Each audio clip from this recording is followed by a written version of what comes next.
All right, you're live. Good morning. I'm Vice Mayor Shanika Smith and Chair of Public Safety Committee. I would like to welcome you all to the October 26th meeting. All council members and staff are participating virtually. To help our audience follow along, I'll state each section of the agenda aloud. We are streaming live on the Virtual Engagement Hub, which is accessible through the Virtual Engagement Hub link on the front page of the city website. We also have the option for the public to listen live by phone by dialing 855-925-2801 and entering the code 9477. For today's meeting, we have the option for people to call in live during the meeting. To call in and comment live, use the same number, 855-925-2801, meeting code 9477. Your phone will be muted and you will hear the meeting live. At this point, callers, we're here. For more options, press star 3. Pressing star 3 will allow the callers to continue to listen live and join the speaker queue. As stated on the agenda, public comment will now be heard at the beginning and the end of the public safety meeting. Callers may comment only once during these general public comment sessions, either during the beginning or the end of public comment period, not both. Callers will have 3 minutes each. We will be taking public comment after council and staff introductions. So if you would like to make a comment, please join the speaker queue right now by pressing star 3. If you are watching our meeting through the live stream while you are listening to the meeting by phone, please be sure to turn down your volume on your device before speaking. Right now, I'll go through and introduce all the committee members and staff who are participating virtually. Please make sure to keep your microphone muted if you are not speaking. Council and staff, I'll call your name. Please give a quick good morning or hello. Councilwoman Sandra Kilgore. Good morning. Councilwoman Kim Roney. Hello. City Manager Deborah Campbell. Good morning. City Attorney Brad Branham. Good morning. Okay. Police Chief David Zach. Good morning. Fire Chief Scott Burnett. Good morning. All right. Good morning to you all. We're going to start the committee agenda.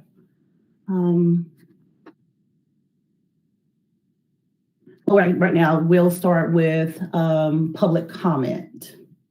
Do we have anybody in the speaker queue to make comment? We do. We have a couple folks. I'll let you know when we reach the last caller. Okay.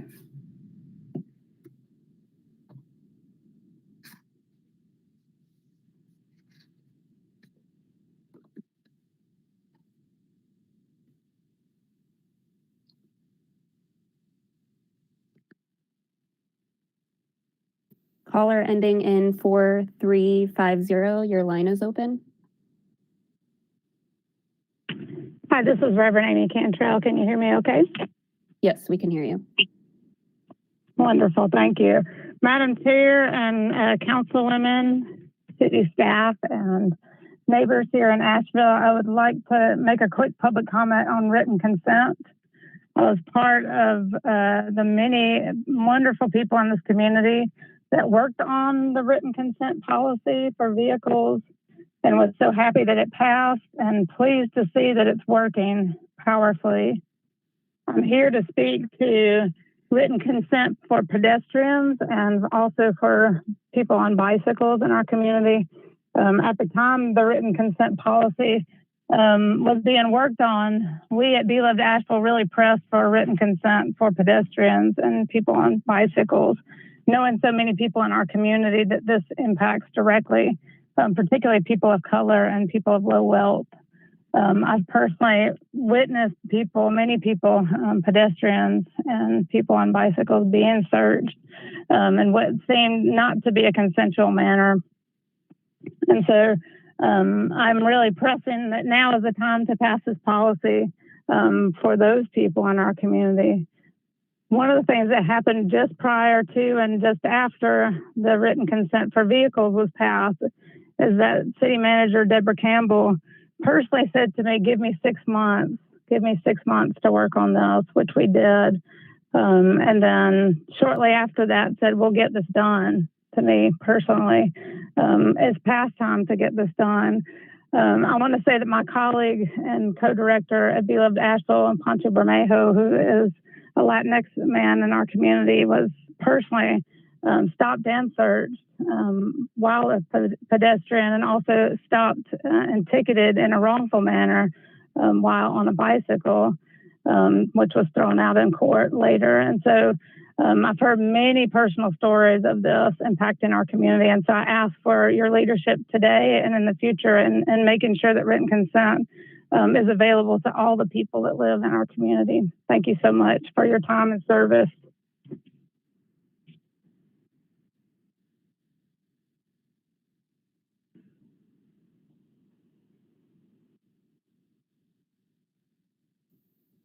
Caller ending in 3533, your line is open. Thank you. Good morning, Public Safety Committee and City staff. I'm Keaton Hill, an Asheville resident. I appreciate Reverend Cantrell's comments and want to support those. I am also calling to ask that you recommend to the city manager and to council to expand the written consent policy to search to include all people using all modes of transportation, not only vehicles. As we seek to repair the harm of police abuse, such as Officer Hickman with Mr. Rush, who was a pedestrian, the current policy falls short. Why do people in cars and vehicles have more rights around consent to being searched than those who are walking, biking, or even in wheelchairs? Under the current policy, the rights of someone like Mr. Rush and other pedestrians still aren't protected. And like Reverend Cantrell, I disagree that there isn't evidence of illegal searches of pedestrians, as I have spoken with unhoused Asheville residents who report often being searched by police for simply being in a public space doing nothing illegal. In any case, instituting this policy now of the expansion of written consent will protect all pedestrians, bicyclists, people in wheelchairs in the future. Please expand the written consent policy to protect the rights of all those in Asheville, not just people in vehicles. Thank you.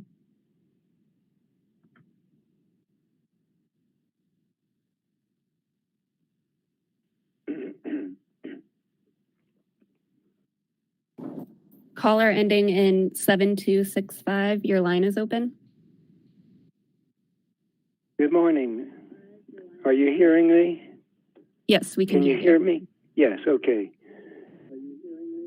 Yeah, good morning, members of the Public Safety Committee and the staff and those who are in on this call. I am the Reverend Jim Abbott, a resident of Asheville and a former, now retired pastor of St. Matthias Episcopal Church. And I'm here today to join the others in speaking in favor of requiring that police officers obtain a written consent from pedestrians, cyclists, and wheelchair-bound individuals before being able to search their person or their personal property. And I thank you for the opportunity to share my perspective on this matter. By way of context, I want to remind us all of the Fourth Amendment of the Bill of Rights in the U.S. Constitution, which addresses searches and arrest warrants. It reads, "The right of the people to be secure in their persons, houses, papers, and effects against unreasonable searches and seizures shall not be violated, and no warrants shall issue but upon probable cause supported by oath or affirmation, and particularly describing the place to be searched and the persons or things to be seized." The Bill of Rights, of course, was added to the Constitution at its inception based on the negative and oppressive experiences that many of the founders had had back in Europe. This nation, they declared, was to be a nation where certain civil rights are guaranteed in order to protect citizens from governmental tyranny, intimidation, political pressure, or personal prejudice. To the city's credit, we have already extended this right to motorists who are stopped initially for a traffic violation, but who in the past have often had their persons and or their vehicles searched without permission and without any concrete evidence, simply because based solely on their race or their appearance, they were suspected of maybe harboring drugs or other contraband. So all we're asking is that you extend this right to non-motorists as well. Not only do we believe that it will further protect people from being profiled and treated unfairly, but we also believe it will help build greater trust and respect for our police officers as well, leaving the community safer. Caller, you're at in the 3 long run. minutes. Thank you very much. That was our last caller. Thank you. And thank you to our callers. We'll move on to the approval of the minutes. Can I get a motion and a second to approve the minutes? So moved. Second. Okay, I'll do a roll call vote to approve the motion. When I say your name, just say aye or nay. Councilwoman Kilgore, Aye. Councilwoman Roney, Aye. and myself, aye. Minutes have been approved. The only other item that we have on our agenda is an update on our written consent to search policy. Chief David Zach will present the item. Thank you, Vice Mayor. Good morning, members of council and city staff. Joining me for this presentation today, I have Deputy Chief Michael Yelton, Deputy Chief James Baumstark, and also our crime analyst, Doug Ozier, is present with us here today to assist if necessary.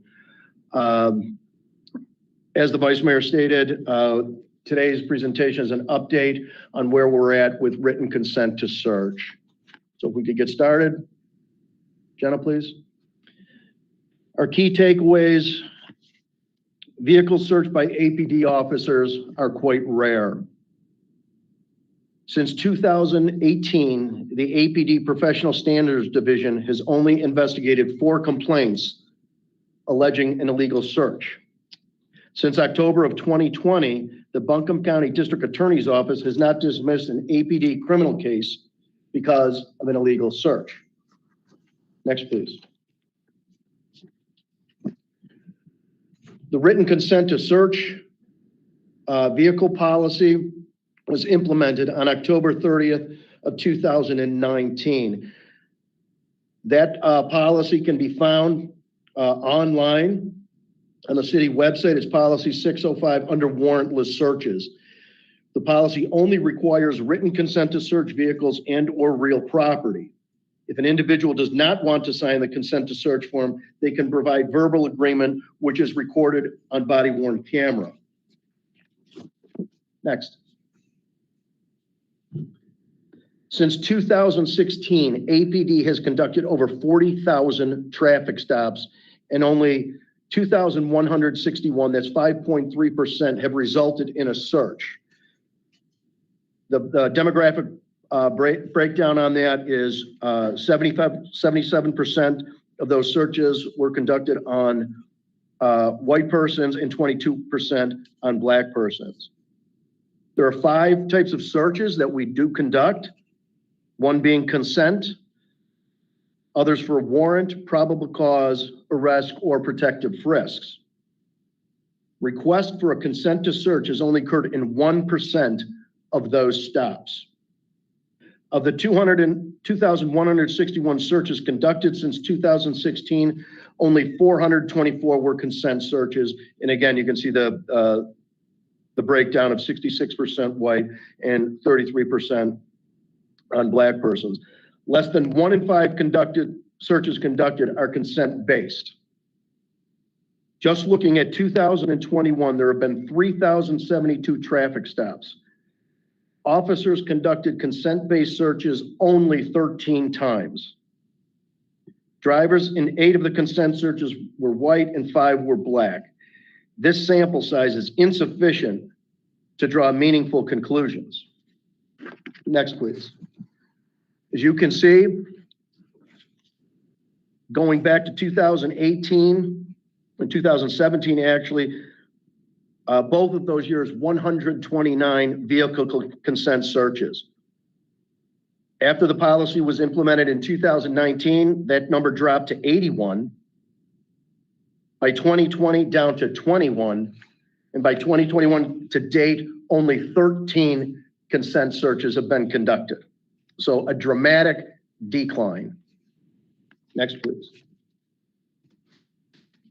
Those searches declined by 74% after policy implemented, dropping from 81 to 21. During the 12 months prior to the October 30th implementation, APD conducted on average 9 consent searches per month. Since the policy was implemented, the monthly consent to search count has dropped to only 2. Next, please. Since January 1st, 2018, APD has received only 4 complaints alleging an illegal search. There was 1 in 2018, 1 in 2019, 2 in 2020, and in 2021, there have been 0. Each of these was thoroughly investigated by the Professional Standards Unit, and each of those complaints were found to be unfounded. Next, please. In October of 2020, the APD established an integrity unit. One of the responsibilities of this unit is to work with the District Attorney's Office to advise if any cases were dismissed as a result of an illegal search. As of this date, not a single case has been dismissed because of an illegal search. I'll open up for questions on the data presented. Good morning, Zach. I'd like to Morning. ask, yes, back in 2017 and 2018, when you had those 129, the incidents that occurred, I'd just like to know, yeah, thank you. Yeah, vehicle consent searches. What is the percentage of those searches that actually, that something was recovered to actually, that you were able to move forward on them? Councilmember, those predated me. I don't know what the tracking mechanism was in 2017 and 2018, what the results of those searches were. I will look into it to see if we can find that, but I don't have that information today. Okay, thank you. That's one concern, but do you have it for 2019 or 2020 to give us an idea? I would just like to know, with those searches, what were you able to, accomplish? Were they? Again, and that's an excellent question, and I'm going to have to look farther into that data, and I'll get an answer for you on that. Certainly, with the small sample size in 2020 and 2021, I'm pretty sure we could easily get those numbers. Okay, well, that would help a lot. Thank you very much. Any other questions? I do have a question about the collection of data concerning complaints. I'm wondering if there is any other way that we can track complaints made to courts outside of the DA office. Because it seems like our information, the information you shared concerning the integrity unit and the partnership with the DA office is just strictly around whether a case was dismissed based on a legal search. But I would like to know if complaints were made to the courts, and how do we track that? When we established the unit, and we sat down with the district's attorney's office, we weren't really basing that on complaints.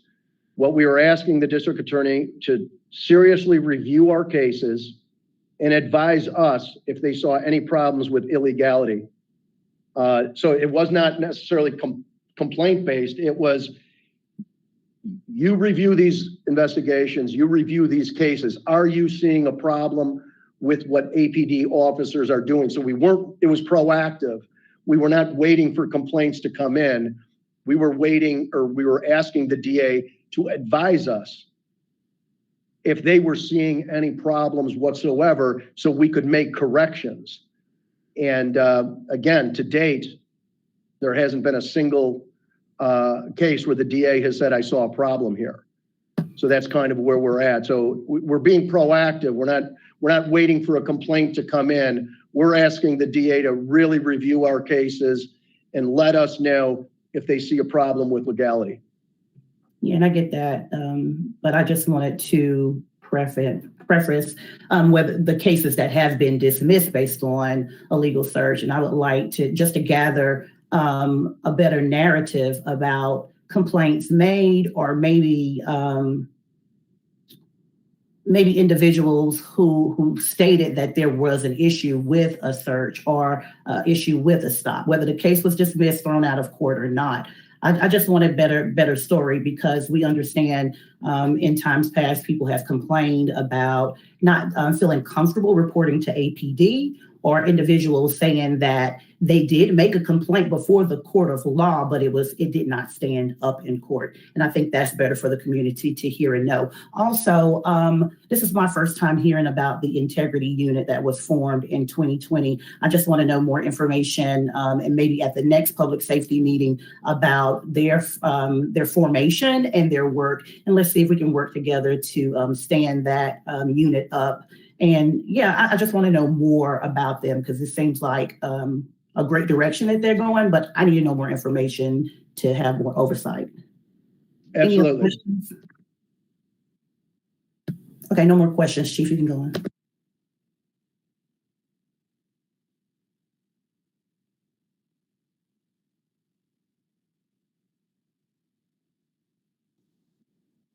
Good. Now, of course, we're part of our reason for being here today is the discussion of whether to extend the written consent policy. At this time, our staff is recommending delaying expanding this policy until officers were both trained and policy was put into practice for traffic stops. I believe that was a consideration when the policy first went into effect on written consent to search vehicles. Right now, there is no evidence to suggest that pedestrians or cyclists have been subjected to illegal searches. Current policy requires all contacts and searches to be recorded by body-worn camera. Many are also recorded by cameras installed in our patrol vehicles. Next, please. All consent-based searches are reviewed by supervision for policy compliance. And again, our integrity unit monitors for prosecutorial issues surrounding these searches. Citizens can file complaints if they feel they have been the victim of an illegal or inappropriate search.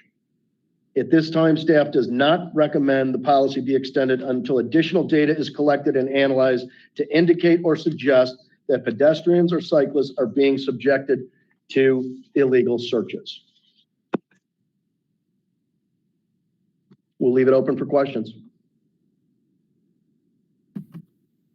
This is Kim. I have a couple of questions. So people are being searched outside of vehicles. And as others who provided public comment already today, I've seen searches of fellow pedestrians. So when I see that there's no evidence, do we have a number of, just as a sample group for one mode of transportation, how many pedestrians have been stopped and searched since 2016? So using the same window, do we have a number?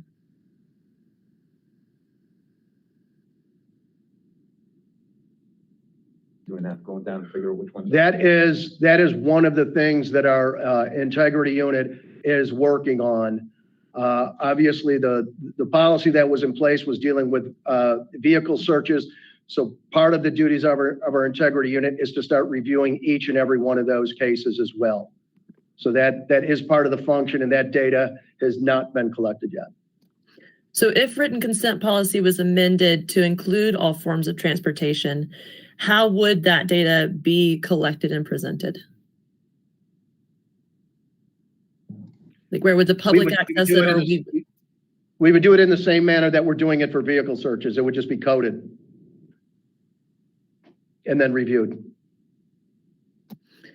Okay, so thank you for that. So because we have a history of underreporting, once we begin to collect data on interactions, we can assess whether or not there are disparities. So for me, this looks like an opportunity to start collecting data. And I just want to give an example of like why I'm asking. Before marriage equality, the Register of Deeds office only recorded marriage licenses that were approved, not ones that are denied. And it wasn't until they started counting the ones that were denied that they could see the discrimination, and where the public could then assess what was really happening with the data that was available. So my concern is that we are not currently not only collecting all the data, but it's not available to be presented even after these years since it has been a discussion. So when could we expect to see that information on how many pedestrians, cyclists, and all modes of transportation have been stopped and resulting in a search?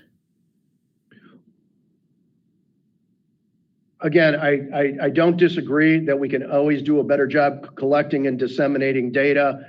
Again, we're talking in some of these cases of thousands of searches that have been conducted. So over a period of time. So I think probably what we would best do is start on 2021 and start working our way back to see where the data historically lines up.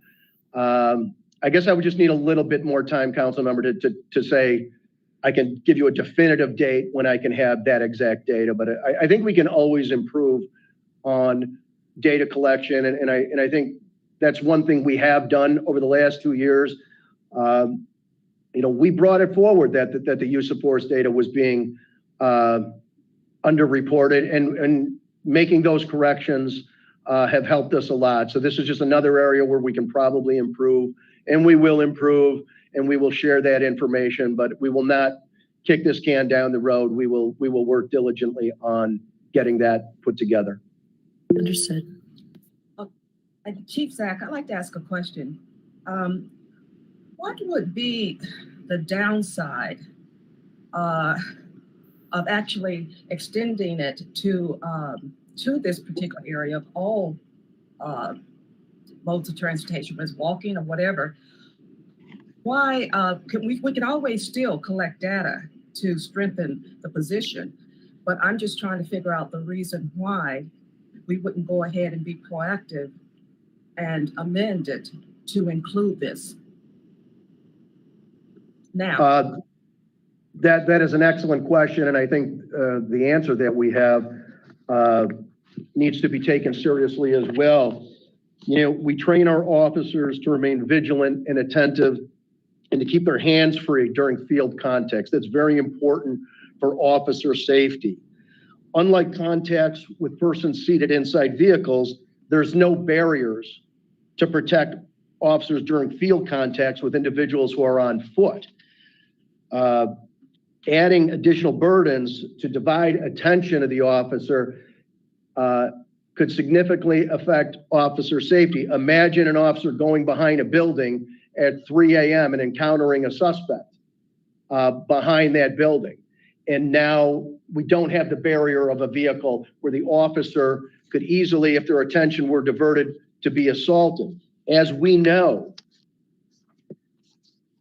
we were experiencing an increase in violent crime and gun seizures in our community. We've seen an increase in officers killed and assaulted nationwide. ABC News recently reported an alarming increase in law enforcement officers killed. There's also been much data out there about violence against police officers rising. We've had 43 APD officers assaulted this year. One suspect assaulted an APD officer during a search by headbutting him, and 2 days later assaulted another officer by punching him after asking to speak with the officer. Both assaults were launched suddenly and without prior indication of violence. So these street encounters, these field interviews, are much more dangerous and can turn much quicker violently. When you're inside a vehicle, the officer has the ability to retreat and find cover. You have no such barrier between you and the officer in these field stops. And again, we've seen these field stops turn violent very rapidly.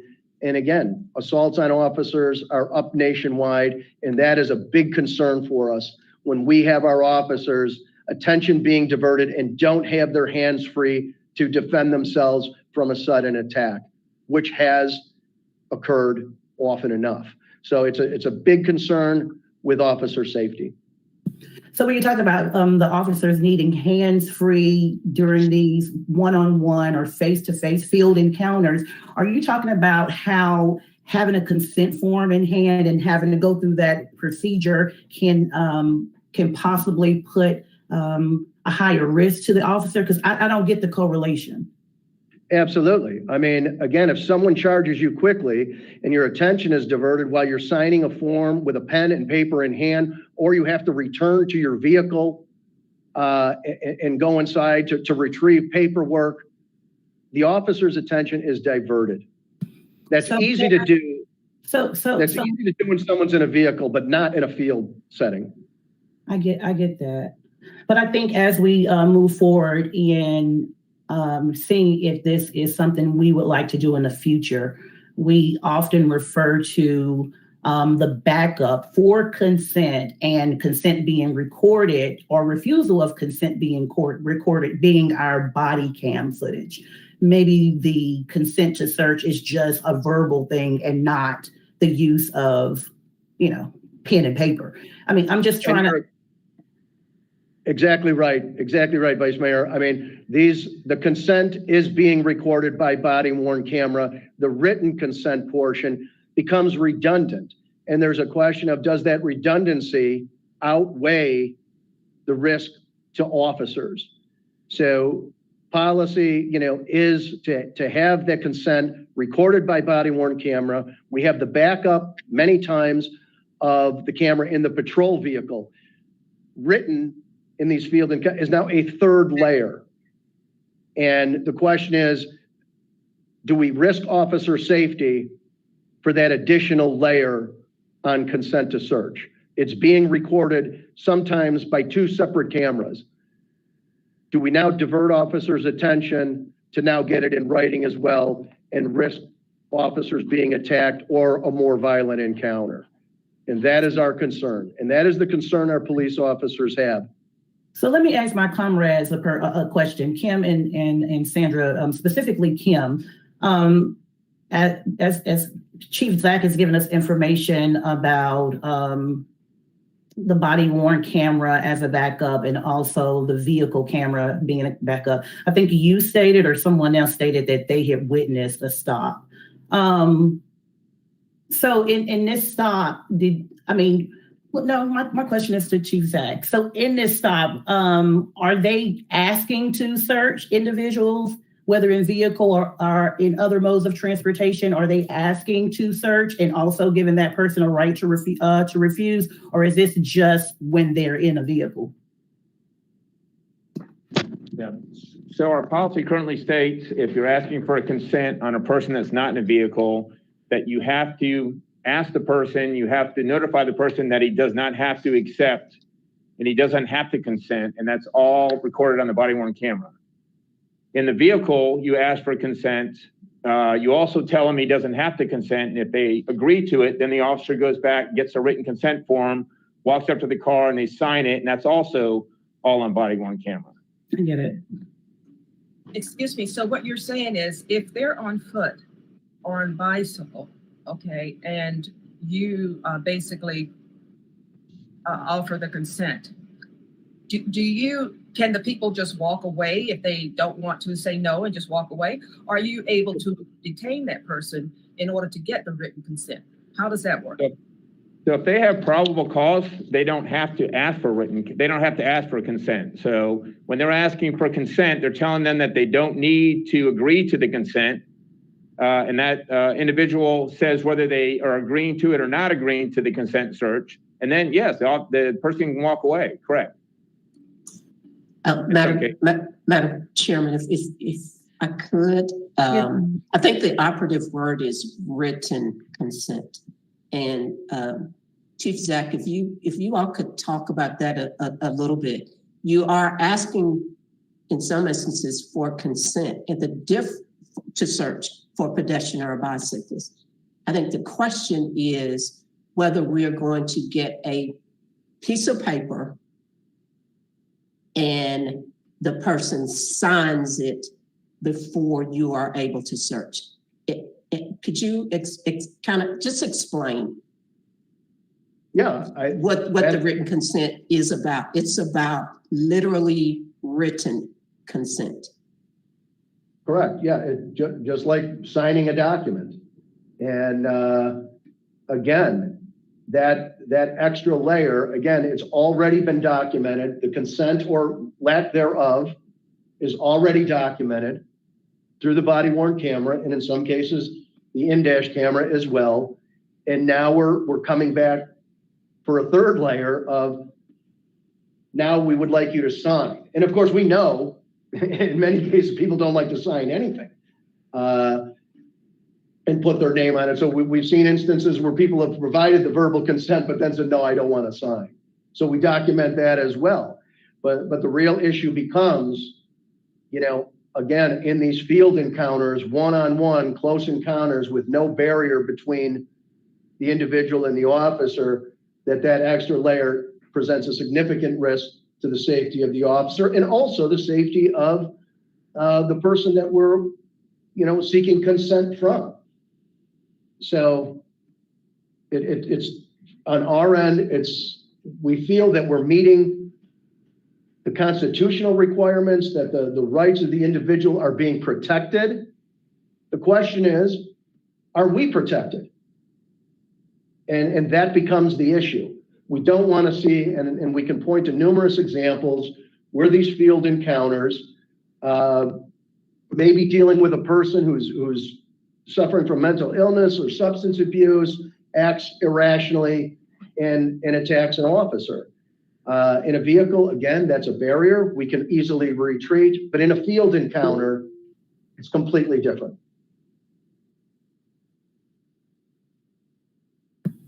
Kim.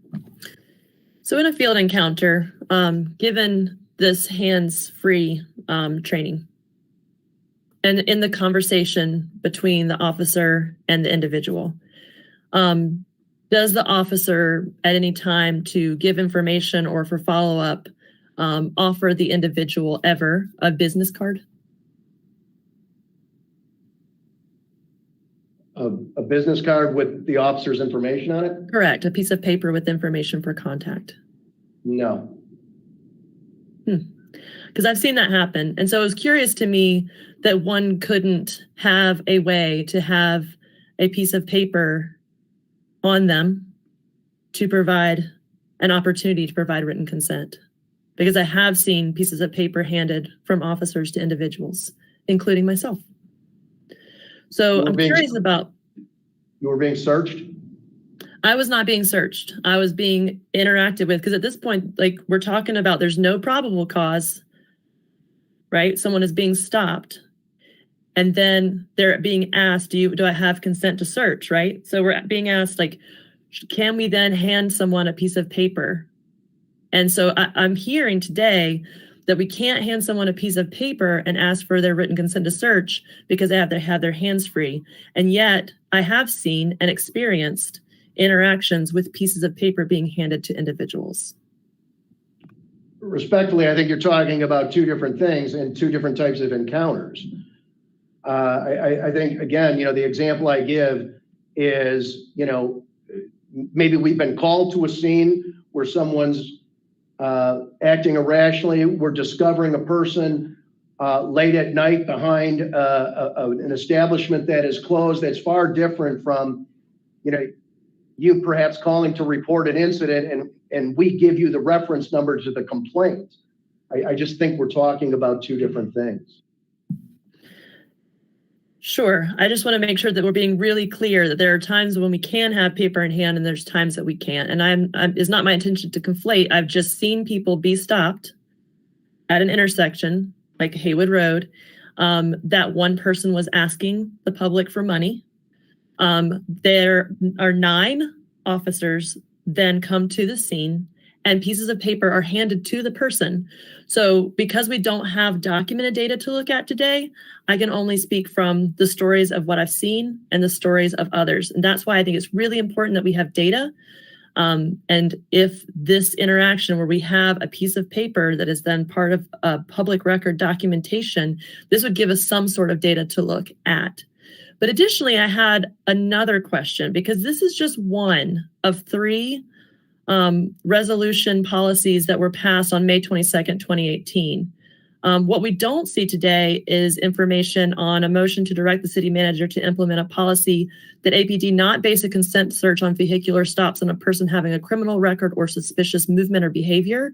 And the other one is a motion to direct the city manager to implement a policy that APD deprioritize low-level regulatory stops. And my concern is that these go hand in hand, especially while we're having the staffing and retention issues that we are. What are we being asked to do? And there seems to be a lot of focus on whether or not collecting information would cause harm, but I'm just seeing some issues with consistency. Councilmember Barone, regarding those resolutions, I've looked closely at them, and I can tell you, and at least originally our thought was to combine, because you're right, there is a correlation between these matters with vehicle stops and also searches. As we were preparing that presentation, it became really unwieldy. And our intent was for next month at Public Safety to take a deep dive into the traffic stops themselves, how they're conducted, where they're being conducted. And I think you will see when we present that data that the resolutions have been met.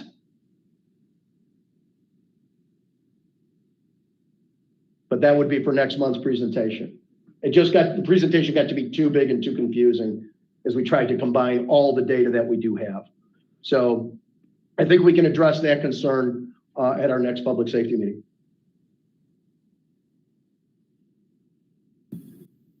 Any other comments from the committee or staff? This is Kim. So I know that we may have some more questions, but we have been working on this as an organization for a few years now. And given the information that we have now, currently the drivers of vehicles have more acknowledgement and or protection of their rights than any other mode of transportation, including drivers once they exit their vehicle. So I think about that incident with Johnny Rush as being one that was seen, one that was public, but certainly not the only one. And so the pedestrian who was accused, we're talking about, when I say Johnny Rush, the pedestrian accused of jaywalking near McCormick Field, where myself, after a baseball game, and so many others have crossed with the privilege of not fearing harassment. So keeping in mind that we need to address harm and change behavior to prevent ongoing harm, I make a motion to recommend to council that this policy be amended to include all modes of transportation.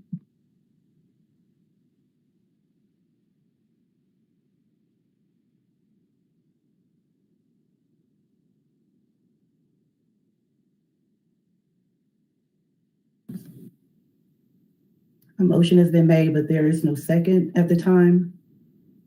I have comments to make towards your motion. This is the conundrum for me. I've heard comments from a lot of community members, particularly Black community members at this time. And while we're searching for strategies to deal with the sale and manufacturing of illicit drugs in our community and also gun violence, a lot of the community members are looking at the policies that we are putting in place in the name of racial and criminal justice. And they're saying, Shanika, you need to ask council to take a pause and really look at what's happening on both sides of the conversation. Now, with this conversation being very explicit around not having enough data collected in order for us to make a decision, in light of what I said before, let's pause. Let's take a pause and really let's look at what strategies do we have in place in partnership with community in order to protect community members who are being terrorized by gun violence, individuals who are kidnapping our children. I mean, I can run the gamut. And I see issues on both sides, concerns on both sides, very valid on both sides of the conversation. But I don't want to rush so quick to put something in place. And I don't want to move too slowly either. But while we're trying to figure out strategies to address gun violence and address a lot of our overdose, we know that we need a strong partnership, we need strategies, and we need everything that we can use in order to do that. That's not very popular to say, but I do think it's necessary. So with that being said, Ms. Campbell, can we come back? Can we look at how we're collecting data? Can we come back maybe 3 months from now and really take a serious look at this? Because when I talk to Black men who are saying, hey, when you all are moving forward in the name of racial and criminal justice, there are certain things that you all are doing to make us more victims. Yes. And I hear it. It's hard to hear, but hey, these are conversations we have to have. There are things that seem right, but in the end, it leads to our own self-destruction. Yeah, I totally agree with you, Shanique, on that.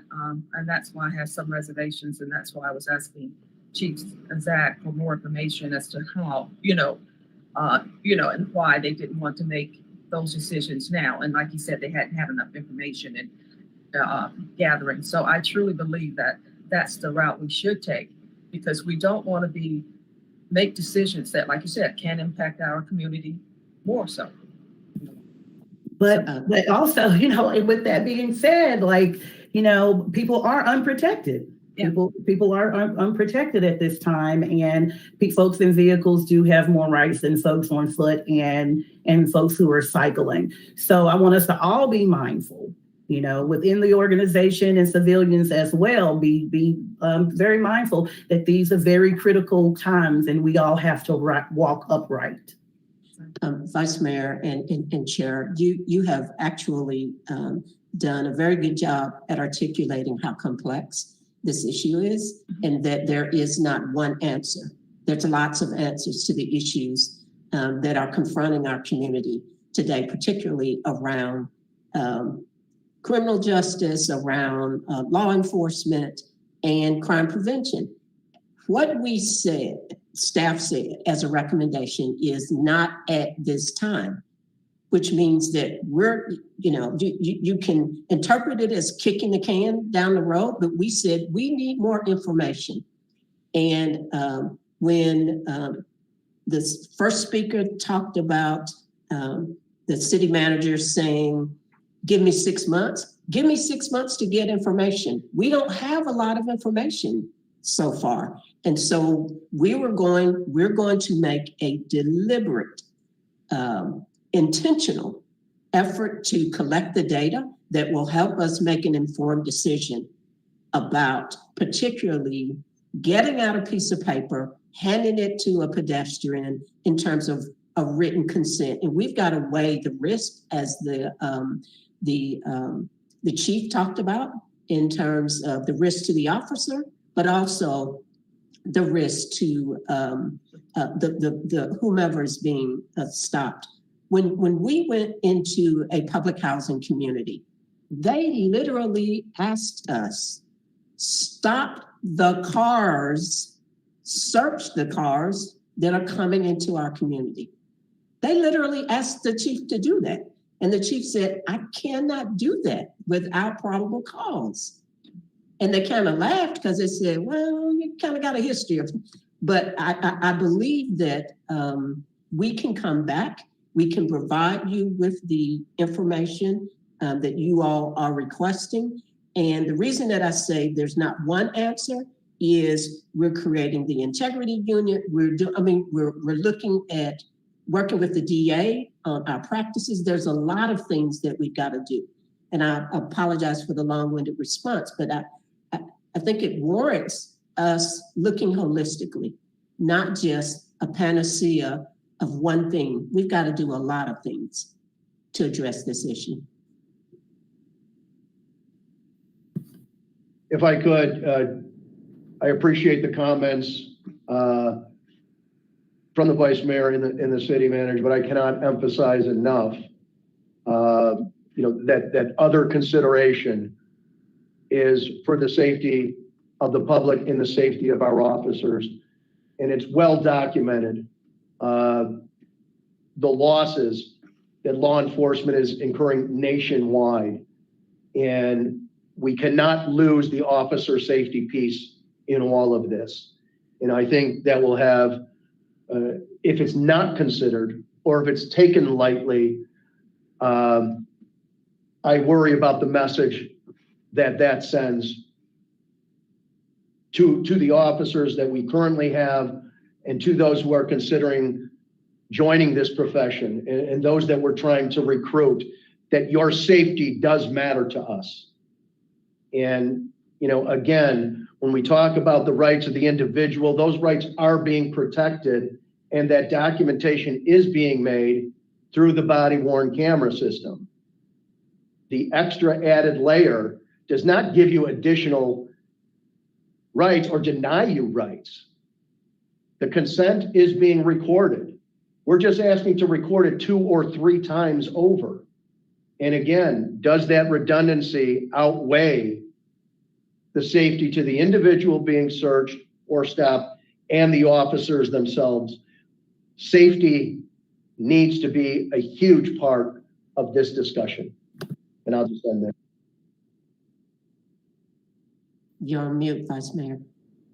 When I talk about safety, I'm talking about just the safety of life, whether in uniform or out of uniform, under a bridge or behind a desk. I'm talking about life creation. And with that being said, I hope that we will be expedient in coming back, like a 3-month type of thing. Like we need to roll this very quickly, because we have been looking at this for a while. Nevertheless, we've been through a pandemic where not many people were mobile, not a lot of people were moving around. And a lot of things have taken place with staff shortage, a lot of people coming into our community, a lot of people leaving out of our community, a lot of transition, a lot of people's stances have changed on written consent, giving the gun violence and the loss of life due to fentanyl. So this has been on the table a very long time, but the conversations and the situations and the circumstances have changed. And I want to be responsive to the times. And right now we need to just take a little pause, meet back with the David Nash and the public housing groups who are ready to have the conversations, being very vulnerable to dig in and sit down and talk to APD about things, and I don't want to undermine that. Yes, ma'am. We will be back in 3 months. Okay. Any other comments? If not, Jenna, do we have anybody in the speaker queue? We do. I'll bring the first caller in now, and I'll let you know when we reach the last caller.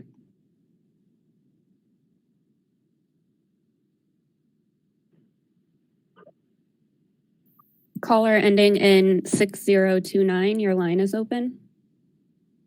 Hi, can you hear me? Yes, we can hear you. Thank you. Members of the Public Safety Committee, my name is Patrick Conan, and I'm a resident of East West Asheville. I've been following the city's traffic stop data and related policy reforms since 2016, a process that spanned 4 police chiefs, 3 city managers, and dozens of presentations and reports. Our racial disparities in traffic stops and searches have been documented, analyzed, and discussed. In May and June 2018, City Council twice passed 3 policies intended to address these disparities and start the process of rebuilding community trust. Yet here we are over 3 years later and little has changed. I would like to address one part of this staff report in particular. Written consent has never been presented as a direct policy solution to illegal searches. And it's clear that staff are proposing new arbitrary criteria to further delay the expansion of this policy. Written consent intends to provide clarity and a higher level of fairness to one interaction between officers and residents. It's a mechanism that allows our city and our police department to demonstrate to residents that we understand and respect individual rights, and that we prioritize informing residents of their right to refuse a consent-based search in a clear, consistent manner. Furthermore, I would remind council that regarding officer safety, written consent does not restrict an officer's ability to conduct a protective frisk or probable cause-based search. I would request that this committee consider the values our city wants to uphold. Residents receive a written consent form if they're in a residence or in a vehicle. There's no reason our city shouldn't immediately extend the same information to residents on foot, on a bike, or in any other situation. Furthermore, council has already passed a resolution directing the city manager to implement such a policy after years of discussion and debate. I call on this committee to formally recommend that the city manager work with APD to extend this policy to pedestrians and cyclists. I would also recommend that this committee finally follow through with Councilmember Roney's previous request for a status update on the other two policies that council passed. The city manager has already been directed to work with APD to restrict the criteria under which a consent search can be requested. And these criteria, apparent nervousness or criminal history, simply reinforce existing inequities in the criminal justice system, and they should be eliminated. Second, the city manager has already been directed to implement a policy formally deprioritizing low-level regulatory stops. These stops have no impact on public safety, and there's no reason they need to continue to occur. These interactions are unnecessary, they harm community trust, and they put both residents and officers in harm's way. That is why it is so critical. All right, thank you very much.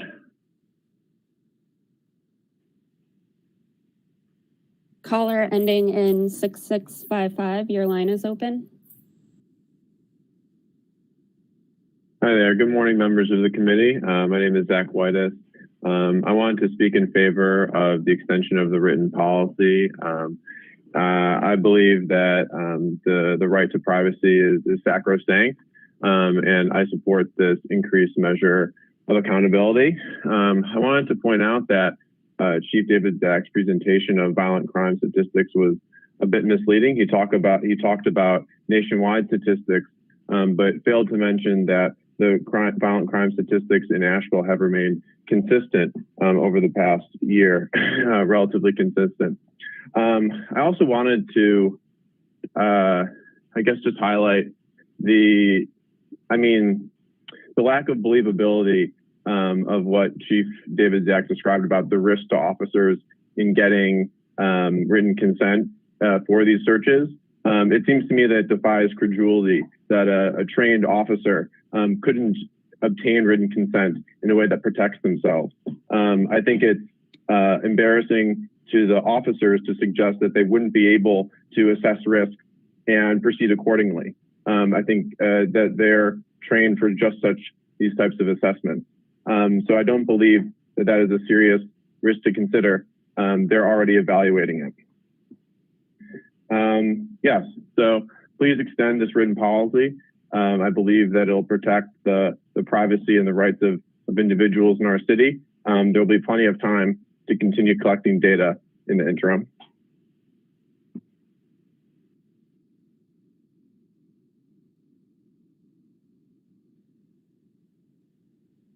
Caller ending in 2227, your line is open.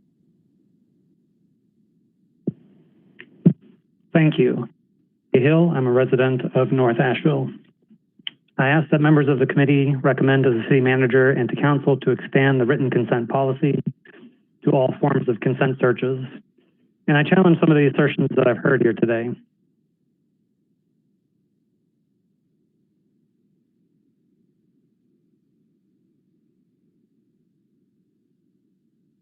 It looks like they got disconnected. Caller ending in 2227. If you can redial the 855 number and rejoin the queue, I'll bring you back in after this next caller.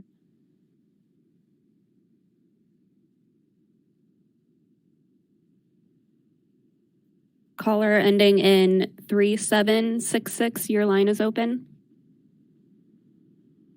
Good morning. My name is Alexandra Lusak. I am a recent arrival in Asheville. I've lived here just a little bit less than 2 years, and I am grateful to live in a city that has adopted reparations as part of its intent to heal some harm. But I also want to encourage this Public Safety Committee to extend the consent policies that were adopted in 2018.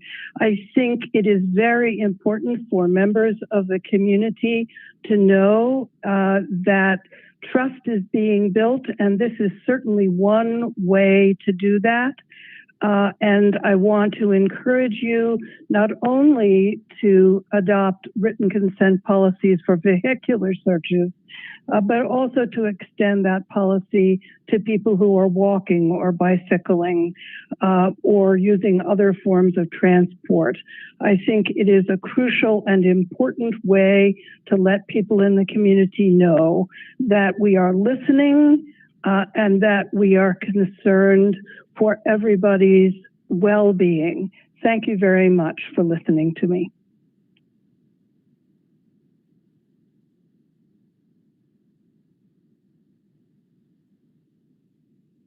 Okay, caller ending in 2227, your line is open again. All right, thank you. Sorry about that. Again, my name is Jay Hill. I'm a resident of North Asheville. As I was saying, I wanted to challenge some of the assertions I've heard today. We have heard the example of an officer walking around a building at 3 a.m. and encountering a person. First of all, I challenge the language of calling that person a suspect right off the bat. But second, I don't believe that consent searches are conducted at the top of a tense interaction, putting officers in imminent risk. These searches occur once a situation has been reasonably secured. And I think if the situation is sufficiently stabilized that an officer can formally request verbal consent, then the situation is stable enough to pull out a slip of paper. We heard a lot about legality. I don't think that legality of a search is the only standard by which we can measure its appropriateness. We heard that written consent is triply redundant, but we saw in today's presentation that vehicle consent searches dropped considerably after institution of the written consent policy. What I see in these data is that many instances of verbal consent may not be truly and fully consensual, and that the written step gives people the opportunity to more fully exercise their constitutional right to refuse that search.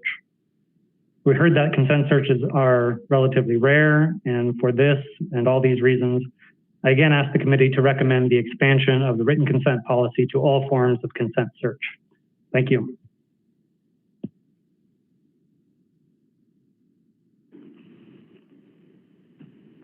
Caller ending in 9966, your line is open. Hi, good afternoon. My name is James Comia. I've listened to the presentations, and I've listened to the suggestion that we immediately disregard everything that's been said and pass an ordinance or suggest to City Council that they pass an ordinance to rush forward and take actions that smart people have said need to be studied a little bit further. I think we need to listen to those wise words and wait until we have some information before we pass yet another hindrance to allowing officers to do their jobs. That's all I have to say. I support the police, and we need to let them do their jobs, not turn them into bureaucrats. I'm done. Thanks.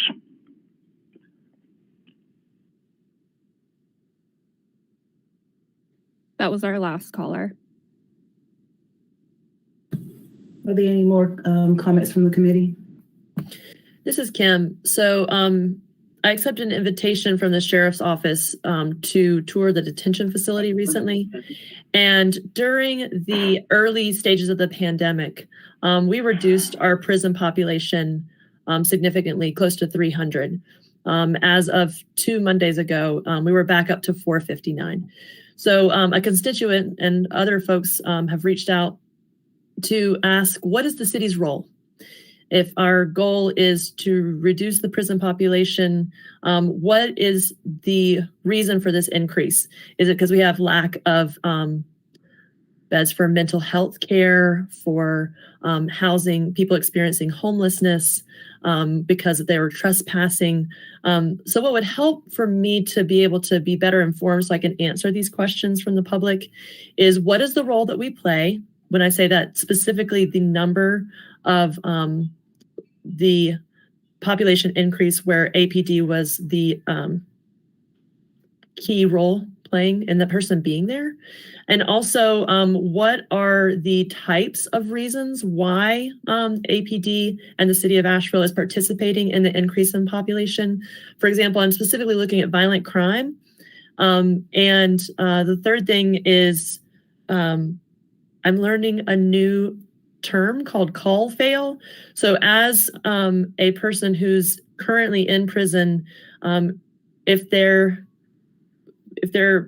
missing court dates because there's extension, or if someone's outside of prison and they're missing court dates because of extensions, but it's because they're not receiving a call, what are the ways that we are participating in those increased bail numbers rising?